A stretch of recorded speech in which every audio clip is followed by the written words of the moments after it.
বেণী মাধব, তোমার বাড়ি যাব। বেণী মাধব, তুমি কি আর আমার কথা ভাবো? বেণী মাধব মোহনবাসে তমাল দোরমোলে বাজিয়েছিলে।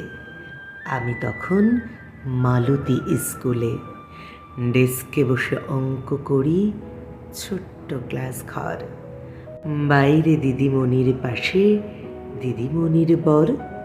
আমি তখন নবম শ্রেণী, আমি তখন শাড়ি। আলাপ হলো বেণী মাধব সুলেখাদের বাড়ি। বেণী মাধব লেখাপড়ায় ভালো।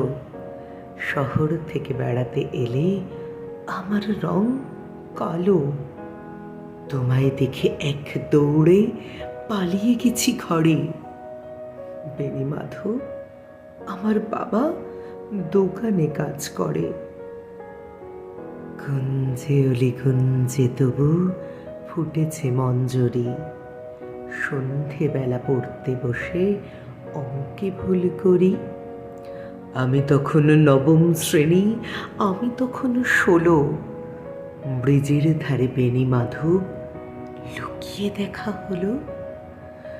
বেণী মাধব, এতদিনের পরে সত্যি বলো, সেসব কথা এখনো মনে পড়ে? সেসব কথা বলেছ তুমি তোমার প্রেমিকাকে। আমি কেবল একটি দিন তোমার পাশে তাকে দেখেছিলাম আলোর নিচে, অপূর্ব সে আলো। স্বীকার করি, দুজনকেই মানিয়েছিল ভালো।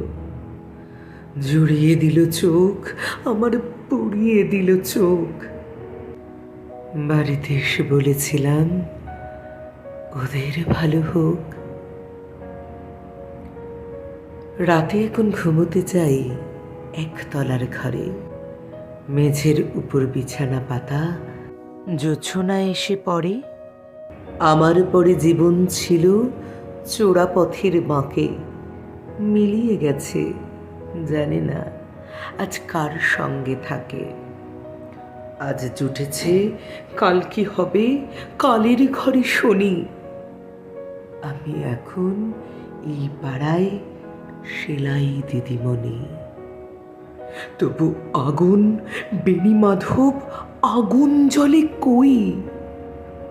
কেমন হবে আমিও যদি নষ্ট মেয়ে হই?